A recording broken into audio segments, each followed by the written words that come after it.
नमस्कार दोस्तों, स्वागत है आज की कहानी में। और आज की कहानी का शीर्षक है स्वर्ग का मार्ग। तो दोस्तों, कहानी बहुत ही प्रेरणादायक होने वाली है, इसलिए वीडियो में कहानी में अंत तक बने रहिएगा। चलिए कहानी शुरू करते हैं।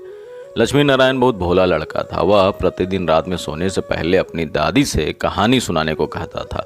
दादी उसे नागलोक, पाताल, गंधर्वलोक, चंद्रलोक, सूर्यलोक आदि की कहानियां सुनाया करती थी। एक दिन दादी ने उसे स्वर्ग का वर्णन सुनाया। स्वर्ग का वर्णन इतना सुंदर था कि उसे सुनकर लक्ष्मी नारायण स्वर्ग देखने के लिए हट करने लगा। दादी ने उसे बहुत समझाया कि मनुष्य स्वर्ग नहीं देख सकता, किंतु लक्ष्मी नारायण रोने लगा। रोते रोते ही वो सो गया। उसे स्वप्न में दिखाई पड़ा कि एक चमचम चमकते देवता उसके पास खड़े होकर कह रहे हैं, बच्चे, स्वर्ग देखने के लिए मूल्य देना पड़ता है। तुम सर्कस देखने जाते हो तो टिकट खरीदते हो ना, स्वर्ग देखने के लिए भी तुम्हें उसी प्रकार रुपये देने पड़ेंगे। स्वप्न में लक्ष्मी नारायण सोचने लगा कि मैं दादी से रुपये मांगूंगा, लेकिन देवता ने कहा, स्वर्ग में तुम्हारे रुपये नहीं चलते, यहाँ तो भलाई और पुण्य कर्मों का रुपया चलता है। देवता ने उसे एक डिबिया देते हुए कहा, अच्छा काम करोगे तो 1 रुपया इसमें आ जाएगा, और जब कोई बुरा काम करोगे तो 1 रुपया इसमें से उड़ जाएगा। जब यह डिबिया भर जाएगी तब तुम स्वर्ग देख सकोगे। जब लक्ष्मी नारायण की नींद टूटी तो उसने अपने सिरहाने सचमुच एक डिबिया देखी। डिबिया लेकर वह बड़ा प्रसन्न हुआ। उस दिन उसकी दादी ने उसे एक पैसा दिया। पैसा लेकर वह घर से निकला। एक रोगी भिखारी उससे पैसा मांगने लगा। लक्ष्मी नारायण भिखारी को बिना पैसे दिए भाग जाना चाहता था कि इतने में उसने अपने अध्यापक को सामने से आते देखा। उसके अध्यापक उदार लड़कों की बहुत प्रशंसा किया करते थे। उन्हें देखकर लक्ष्मी नारायण ने भिखारी को पैसा दे दिया। अध्यापक ने उसकी पीठ ठोंकी और बहुत प्रशंसा की। घर लौटकर लक्ष्मी नारायण ने वह डिबिया खोली, किंतु वह खाली पड़ी थी। इस बात से लक्ष्मी नारायण को बहुत दुख हुआ। वह रोते रोते सो गया। सपने में उसे वही देवता फिर दिखाई पड़े और बोले, तुमने अध्यापक से प्रशंसा पाने के लिए पैसा दिया था, सो प्रशंसा मिल गई, अब रोते क्यों हो? किसी लाभ की आशा से जो अच्छा काम किया जाता है वह तो व्यापार है, वह पुण्य थोड़े ही है। दूसरे दिन लक्ष्मी नारायण को उसकी दादी ने 2 आने पैसे और दिए। पैसे लेकर उसने बाजार जाकर 2 संतरे खरीदे। उसका साथी मोतीलाल बीमार था। जब वो संतरे खरीद लिया तब उसे पता चला कि उसका साथी मोतीलाल बीमार था। बाजार से लौटते समय वह अपने मित्र को देखने उसके घर चला गया। मोतीलाल को देखने उसके घर वैद्य आए थे।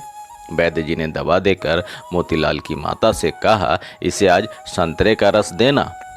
मोतीलाल की माता बहुत गरीब थी। वह रोने लगी और बोली, मैं मजदूरी करके पेट भरती हूँ। इस समय बेटे की बीमारी में कई दिन से काम करने नहीं जा सकी हूँ। मेरे पास संतरे खरीदने के लिए एक भी पैसा नहीं है।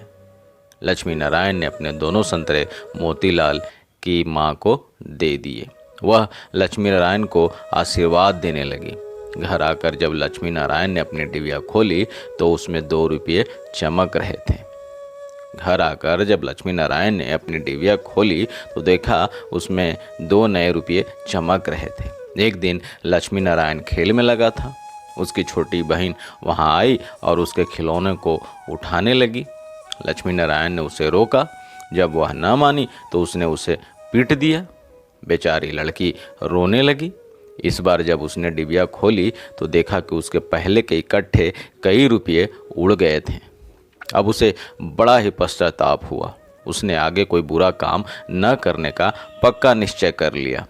मनुष्य जैसे काम करता है वैसा ही तो उसका स्वभाव हो जाता है। जो बुरे काम करता है उसका स्वभाव बुरा हो जाता है। उसे फिर बुरा काम करने में ही आनंद आता है। जो अच्छा काम करता है उसका स्वभाव अच्छा हो जाता है। उसे बुरा काम करने की बात भी तो बुरी लगने लगती है। लक्ष्मी नारायण पहले रुपये के लोभ से अच्छा काम करता था। धीरे धीरे उसका स्वभाव ही अच्छा काम करने का हो गया। अच्छा काम करते करते उसकी डिबिया रुपयों से भर गई। स्वर्ग देखने की आशा से प्रसन्न होता उस डिबिया को लेकर वह अपने बागीचे में पहुंचा। लक्ष्मी नारायण ने देखा कि बागीचे में पेड़ के नीचे बैठा हुआ एक बूढ़ा साधु रो रहा है। वह दौड़ता हुआ साधु के पास गया और बोला, बाबा, आप क्यों रो रहे हैं? साधु बोला, बेटा जैसी डिबिया तुम्हारे हाथ में है वैसी ही एक डिबिया मेरे पास थी। बहुत दिन परिश्रम करके मैंने उसे रुपयों से भरा था। बड़ी आशा थी कि उसके रुपयों से स्वर्ग देखूंगा, किंतु आज गंगा जी में स्नान करते समय वह डिबिया पानी में गिर गई।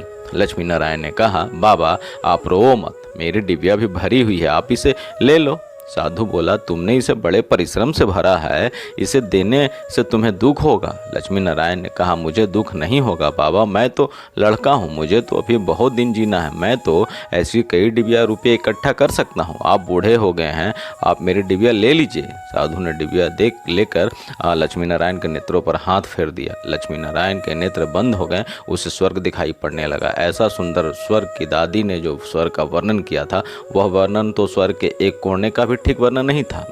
जब लक्ष्मी नारायण ने नेत्र खोले तो साधु के बदले स्वप्न में दिखाई पड़ने वाला वही देवता उसके सामने प्रत्यक्ष खड़ा था। देवता ने कहा, बेटा जो लोग अच्छे काम करते हैं उनका घर स्वर्ग बन जाता है। तुम इसी प्रकार जीवन में भलाई करते रहोगे तो अंत में स्वर्ग में पहुंच जाओगे। देवता इतना कहकर वहीं अदृश्य हो गए। तो मित्रों, आप सभी सदैव प्रसन्न रहिए, जो प्राप्त है वही पर्याप्त है। और कहानी आपको अच्छी लगी तो वीडियो को लाइक, शेयर और चैनल को सब्सक्राइब जरूर कर दीजिएगा। मिलते हैं एक नई कहानी के साथ एक नए वीडियो में। तब तक आप सभी स्वस्थ रहें, मस्त रहें। बहुत बहुत धन्यवाद आप सभी का।